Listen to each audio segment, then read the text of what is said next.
نے پچھلی امتوں میں جو نافرمان قومیں تھیں ان کو کیسے تباہ و برباد کیا، اس کا کچھ مختصر اجمالی تذکرہ کیا اس صورت میں اللہ نے۔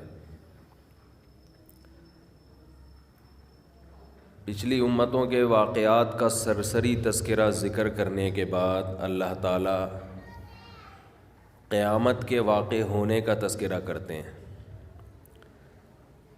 کہ اس زمین پہ جزوی طور پر بھی تباہیاں آتی ہیں، اور ایک بڑی تباہی ایسی ہوگی جس سے پوری زمین ہی ملیا میٹ کر دی جائے گی۔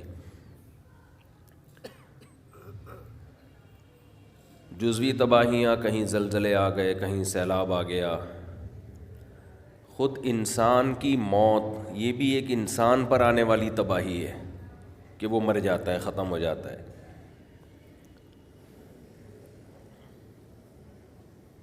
تو جیسے انفرادی طور پر تباہیاں آتی ہیں، تو ایسے ہی ایک ایسی تباہی آنے والی ہے جو پوری کائنات پہ برپا ہوگی، پوری کائنات اس سے متاثر ہوگی۔ فَإِذَا نُفِخَ فِي الصُّورِ نَفْخَةٌ وَاحِدَةٌ، اللہ نے فرمایا جب سور میں ایک دفعہ زور سے پھونک ماری جائے گی۔ یہ بچے کی آواز آ رہی ہے، اگر اس کو تھوڑا کنٹرول کر لیں تو بہت خوشی ہوگی۔ بچہ جو ہے نا بیان میں ڈسٹرب کر رہا ہے، تو میرا خیال ہے کوئی خاتون کے ساتھ آیا تو تھوڑا سا اس کو بس خاموش کرانے کی کوشش کر لیں۔ 100% تو ہو نہیں سکتا، بچے کہاں مانتے ہیں بات، کوشش کر لیں۔ یہ بات خوب اچھی طرح سمجھ لینی چاہیے کہ انسان کو سیدھا راستہ اس وقت تک نہیں مل سکتا جب تک وہ بار بار بار بار بار بار ایک ہی بات سوچ کے اس بات کو اپنے خون میں شامل نہ کر لے، اتنا سوچے کہ اس کے بلڈ میں وہ گھومنا شروع کر دے، سرکولیٹ کرنا شروع کر دے۔ وہ بات یہ ہے کہ یہ دنیا ختم ہونے والی ہے، کچھ بھی یہاں اوریجنل نہیں ہے۔ نوح علیہ السلام کی قوم یہ سمجھ بیٹھی تھی کہ ہم خراب نہیں ہو سکتے، ہم تباہ و برباد نہیں ہو سکتے۔ قوم عاد اس خوش فہمی میں مبتلا ہو گئی تھی کہ ہمیں کچھ نہیں ہوگا۔ قوم سمود اس خوش فہمی میں تھی کہ ہمیں بولو کچھ نہیں ہوگا۔ مشرکین مکہ نبی صلی اللہ علیہ وسلم کے یتیم ہونے کو، آپ کی قسم پرسی کو دیکھ کے یہ سمجھ بیٹھے تھے کہ ہمیں کچھ ہونے والا نہیں، ہم بہت پاورفل ہیں، ان کے لیے تو اپنی جان بچانا مشکل ہی، ہمیں کہاں سے فتح کریں گے۔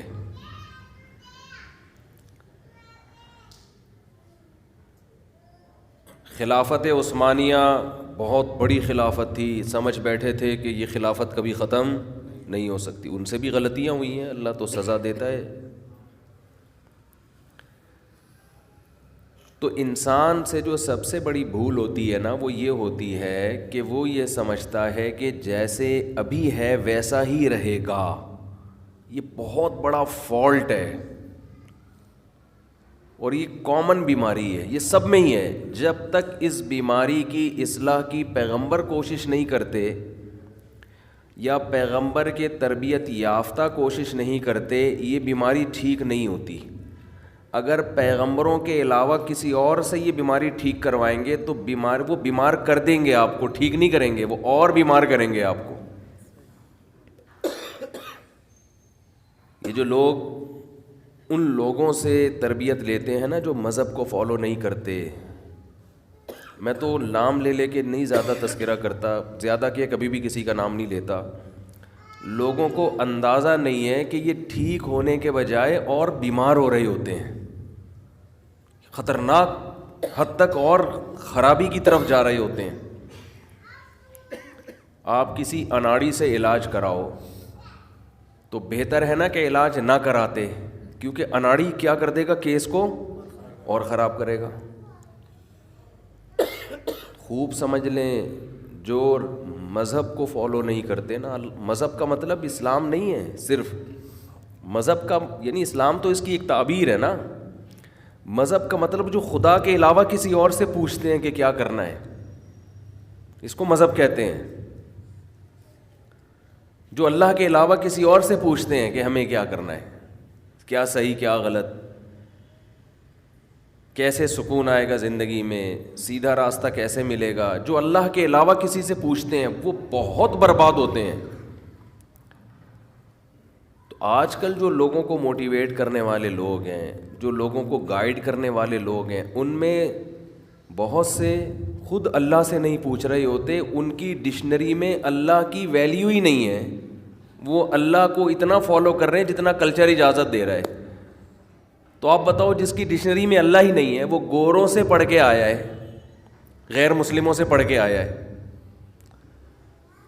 وہ دہریوں سے پڑھ کے آیا ہے، اس کے ٹیچر میں ایتھیسٹ بھی ہیں، اس کے ٹیچر میں اسلام مخالف بھی ہیں، جو اسلام کو مانتے ہیں وہ بھی کوئی خاص فالو نہیں کرتے.